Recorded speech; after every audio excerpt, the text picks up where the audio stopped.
I'm now joined by Swara Sin in Vancouver. He's a professor of diplomacy and disarmament at Jawaharlal Nehru University's Center for International Politics, Organization and Disarmament. Professor Singh, welcome to our program.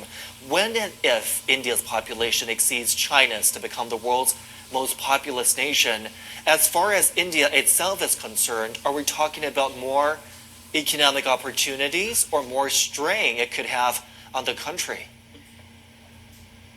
Thank you for having me on your program. First of all, this expectation that Indian population will become largest in the world was in the making.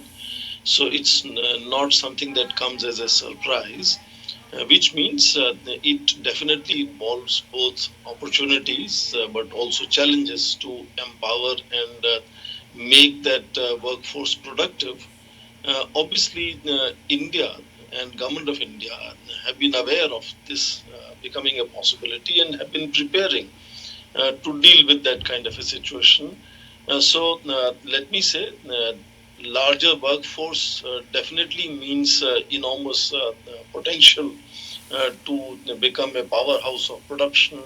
But of course, it is still to be realized, and India has to work hard to make sure that this large workforce that India will have is put to good use and adds to prosperity. But very quick last point, this should not be seen as India's gain, meaning China's loss.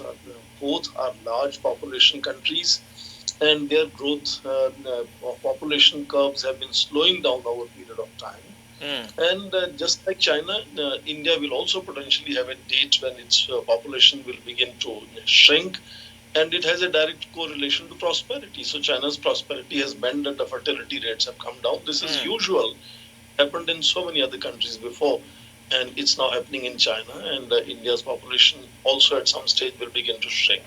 Professor, one of the challenges might be finding enough employment for the people reaching working age every year. Under the current estimates, 12 million people will reach working age every year in India. Is that a concern for the government?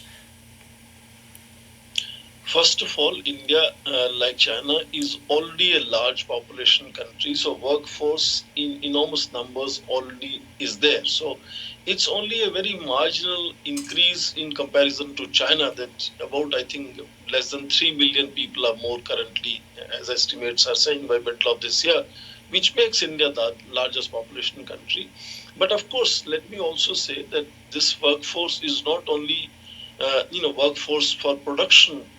They also add on to Indian social fabric, Indian culture, and therefore multiple kind of challenges will be involved. And India has to look at this increasing workforce as both consumers and producers and part of Indian society.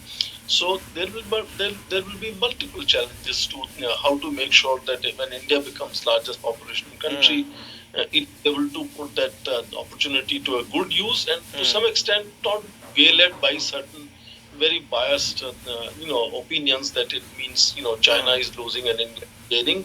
There is also sort of a constant awareness of both China and India that these are the trends that are going to grow and they are going to deal with it. Professor, I got to run for time, but this is an interesting topic. We hope to have you back some other time to talk more about this. Professor Swara Singh, appreciate your insight.